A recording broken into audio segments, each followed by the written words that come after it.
Hello friends, आज मैं आपको फिजिकल एजुकेशन क्लास 12 के बारे में मैं पहला चैप्टर पढ़ाऊंगा, प्लानिंग इन स्पोर्ट्स।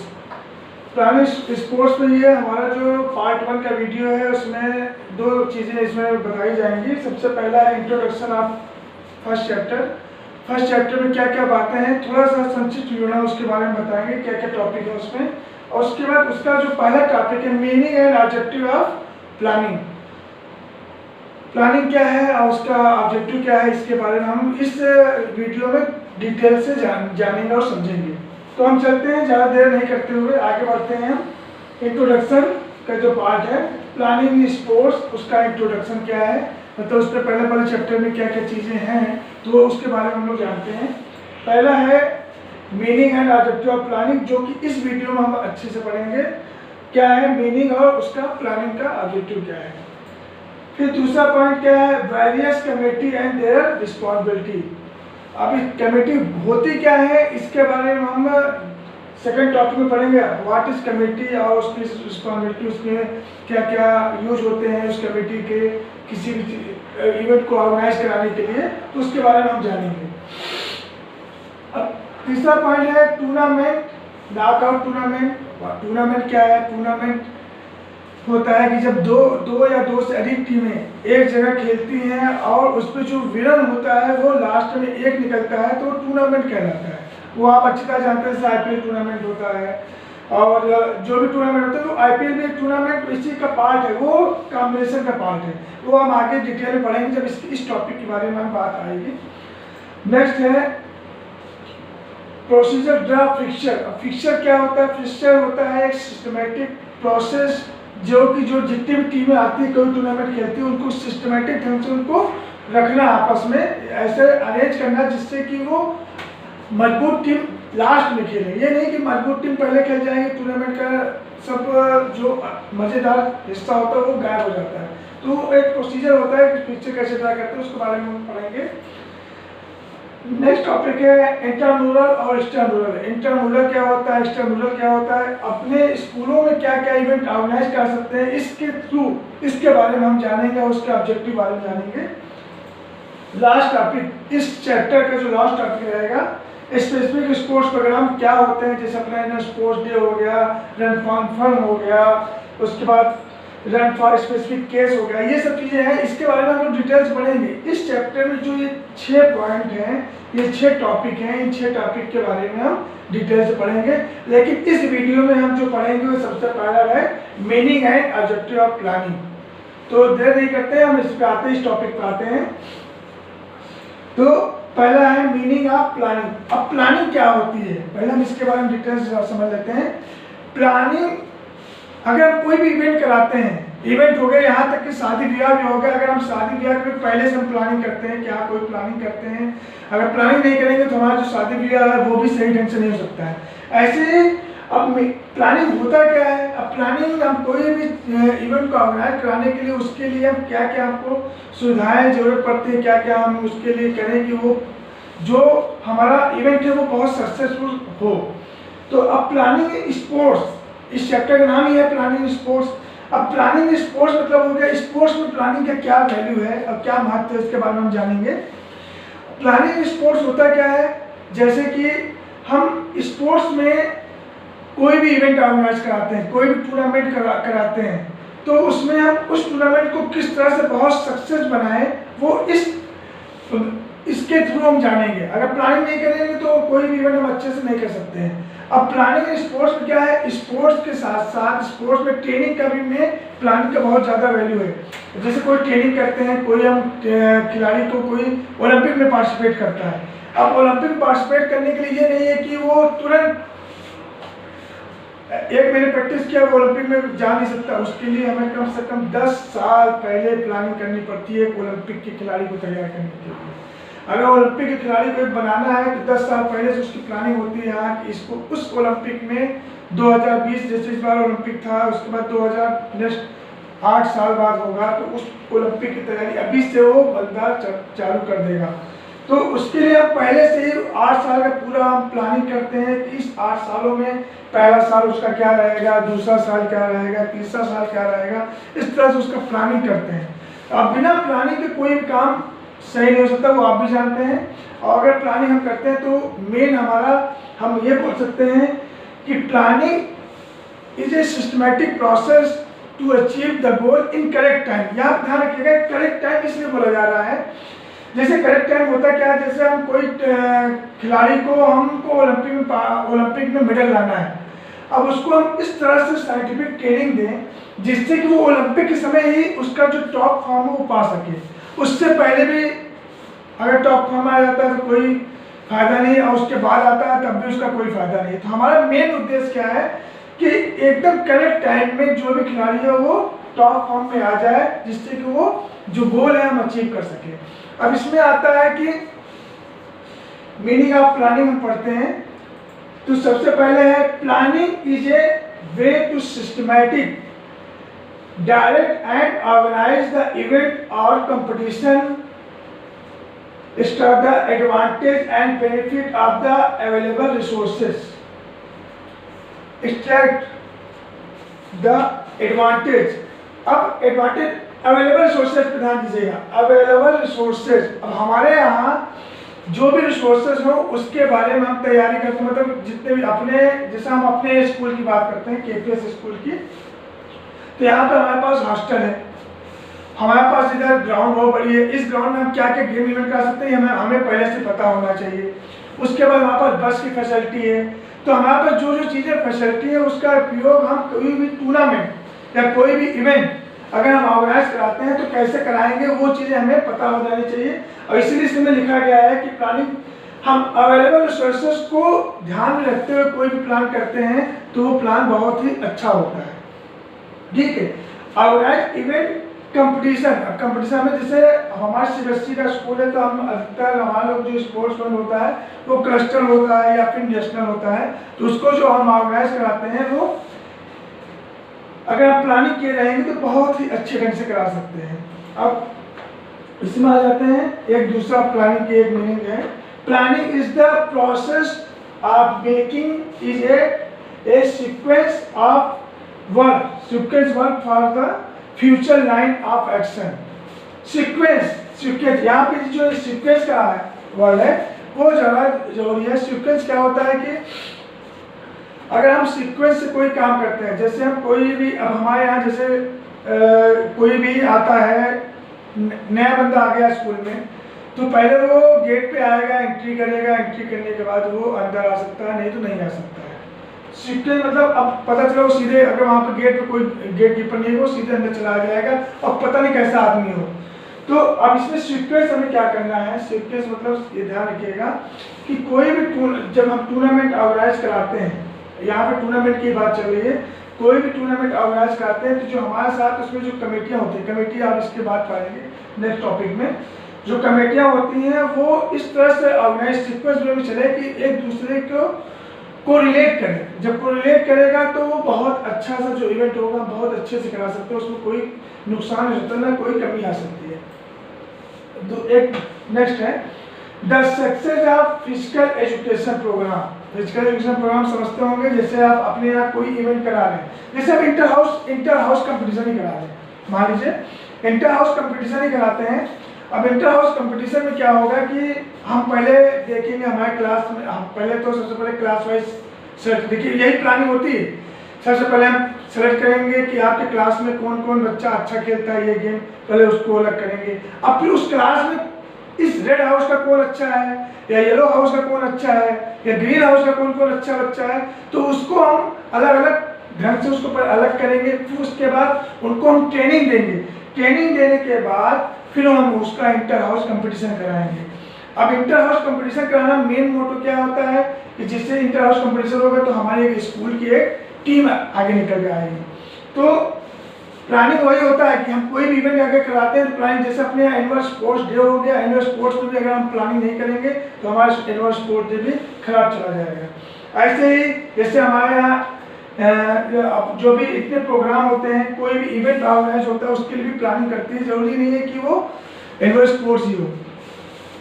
तो the success of physical education program depend upon efficient staff. अब हमारे पास स्टाफ अगर अच्छा नहीं रहेगा तो भी दिक्कतें आएंगी, हमारे पास स्टाफ होनी चाहिए अच्छे से।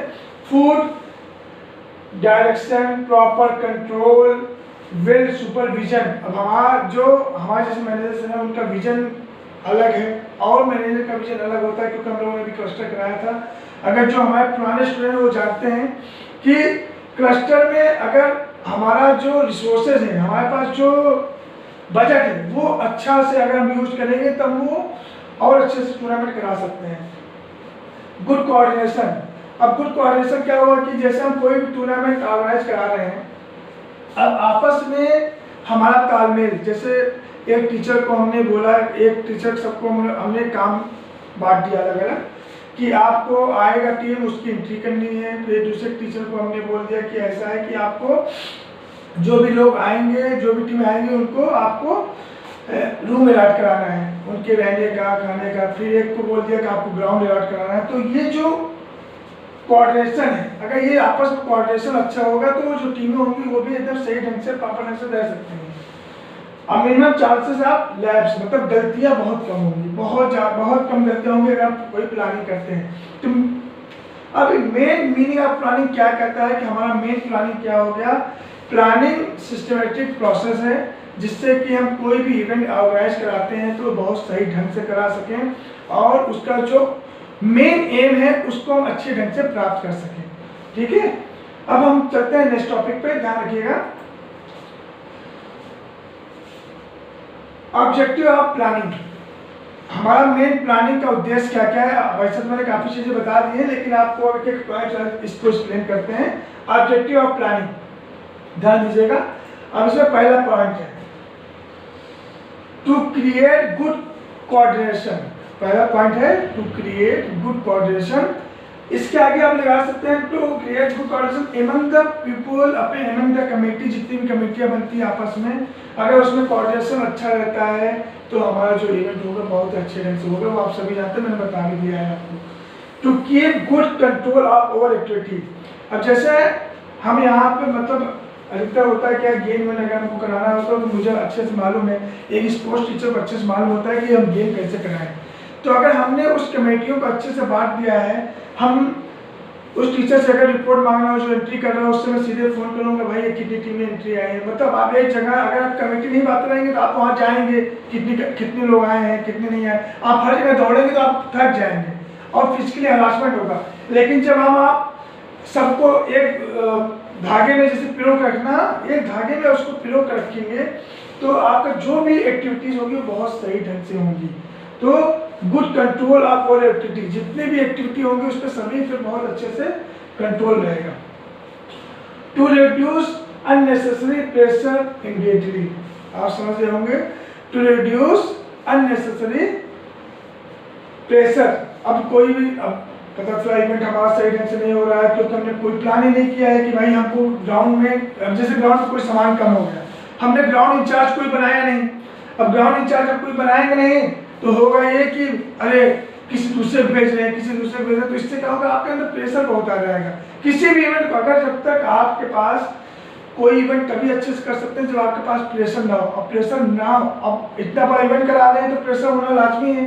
तो उस प्रेशर को कैसे घटा सकते हैं? प्लानिंग। तो मेन ध्यान रखना है कि हमारा प्लानिंग बहुत सिस्टमेटिक होना चाहिए। पूरा निचोड़ यही कहता है कि प्लानिंग होना चाहिए अच्छे से, जो प्रेशर है वो अपने आप खत्म हो जाएगा। अब आते हैं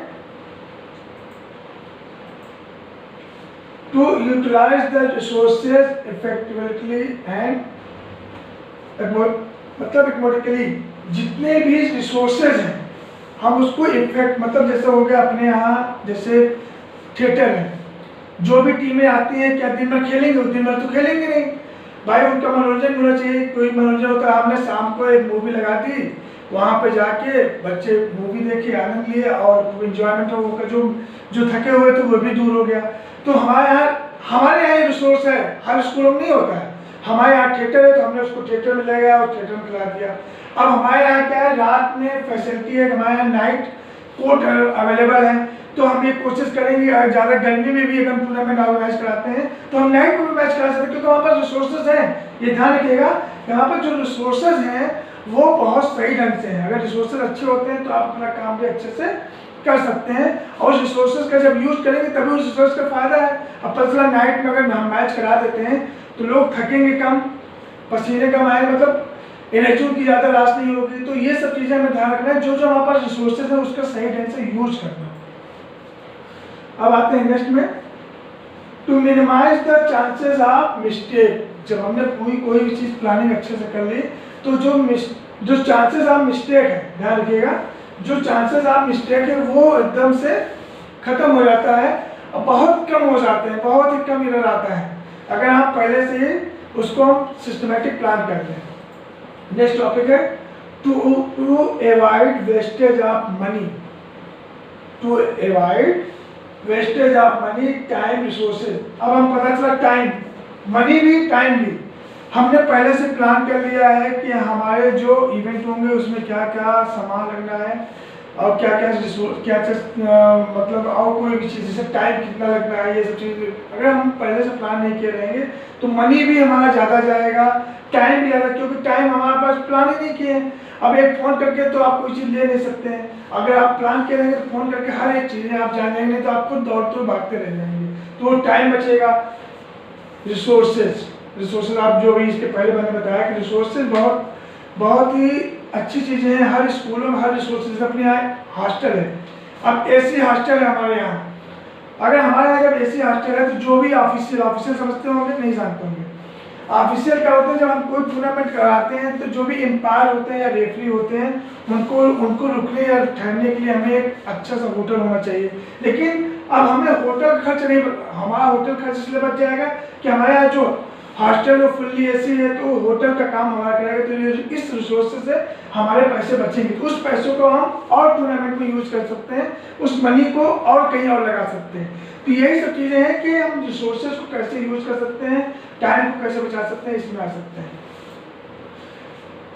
to improve the effectiveness the organisation. Effectiveness समझ रहे होंगे, आप कोई भी इवेंट को इफेक्टिव तभी बना सकते हैं जब आप रिसोर्सेज को यूज अच्छे से कर सकते हैं, तो वो जो टूर्नामेंट होगा उसका रिसोर्स जो इफेक्ट होगा बहुत ही अच्छे से होगा, और मीडिया भी देखेगी, हर जगह जो भी देखेंगे, हाँ उस स्कूल ने इवेंट इतना अच्छा ऑर्गेनाइज कराया था कि सभी चीज़ें उसमें थी। तो आप जो इफेक्टिवनेस है, जो आउटपुट रिजल्ट है वो बहुत ही अच्छा होगा। To achieve the aim of program, यह मेन पॉइंट है, ध्यान रखिएगा। मेन हमारा जो होता है अचीव द प्रोग्राम का जो एम, हमारा एम क्या है कि इस जो भी टूर्नामेंट हम ऑर्गेनाइज करा रहे हैं उसमें कोई भी खिलाड़ी को चोट न लगे, जो भी खिलाड़ी आए वो खुश होकर जाए, कोई भी कोच आए वो खुश होकर जाए, और जो रिजल्ट आए वो भी बहुत अच्छा आए, तो उसके लिए हमें प्लानिंग करनी ही पड़ेगी, वही मेन एम होता है। तो हम अचीव द एम बहुत ही इजीली से वो एम बहुत अच्छे ढंग से कर लेंगे, यूज कर लेंगे। फिर नेक्स्ट टॉपिक है to use the available resources, ये मैंने आपको पढ़ा दिया है, जो उसमें था प्लानिंग की डिफिनीशन में भी यही आया था। तो अवेलेबल रिसोर्सेज का हम यूज अच्छे ढंग से करना है, ये बहुत बार मैं आपको बता दिया हूँ। नेक्स्ट पॉइंट चलते हैं, टू अरेंज रिसोर्सेज को अरेंज करना सिस्टमेटिक ढंग से, वो भी एक कला होती है कि किस तरह से हम अपने जो अब अरेंज रिसोर्सेज कैसे करना। जैसे हमारे यहाँ जो बस का जो अब काम देखते हैं, जो बस का काम देखते हैं वो तिवारी देखते हैं, आप लोग भी जानते होंगे। अब तिवारी जी बस के बारे में जानते हैं कि कौन सा ड्राइवर कहाँ से आता है, कहाँ जाता है, कौन सी बस कहाँ से आती है। तो अगर हमने कोई ट्रांसपोर्ट इंचार्ज, जैसे कोई टीम आ रही है, कहीं से भी आ रही है, कहीं स्टेशन से आ रही है, तो अगर हमने किसी ट्रांसपोर्ट इंचार्ज किसी दूसरे बंदे को लगा दिया तो या किसी दूसरे व्यक्ति को लगा दिया, तो वो क्या करेगा, वो उस चीज़ को अच्छे ढंग से अरेंज नहीं कर पाएगा। इसलिए हमें ये भी ध्यान रखना है कि जब हम कोई अरेंज करते हैं, कोई भी किसी भी बंदे को कोई काम देते हैं, तो वो उस काम में परफेक्ट है कि नहीं, ये भी ध्यान रखना है। ये नहीं कि वो उस काम में निपुण नहीं है, उसको हमने काम दे दिया तो वो काम बनता हुआ भी बिगड़ जाएगा। तो हमेशा ही ध्यान रखना है, हमें जो काम देना है वो ऐसे बंदे को काम देना जो उसके बारे में कुछ ना कुछ जानता हो। अगर नहीं जानता है तो उसके बारे में हम उसको ट्रेनिंग देंगे पहले ही, ये नहीं कि जब प्रोग्राम हो रहा है तब हम उसको ट्रेनिंग दें, उसको पहले से हम उसके बारे में बता देंगे कि आपको ये काम करना है और ये चीज़ें आपको करनी पड़ेंगी, तो वो काम अच्छे से करेगा। ये आपका पहला टॉपिक था। आशा करता हूँ आपको पसंद आया होगा। और कोई अगर आपको लगता है कि इस टॉपिक में कोई चीज़ समझ में नहीं आ रहा है तो आप मुझसे डायरेक्टली फ़ोन करके बात कर सकते हैं, और अगर कोई और चीज़ें हों तो मैं आपको बताऊंगा। इसके लिए थैंक यू। अब आपका नेक्स्ट टॉपिक जो है नेक्स्ट वीडियो में आपको बताऊंगा। ठीक है, ओके, थैंक यू।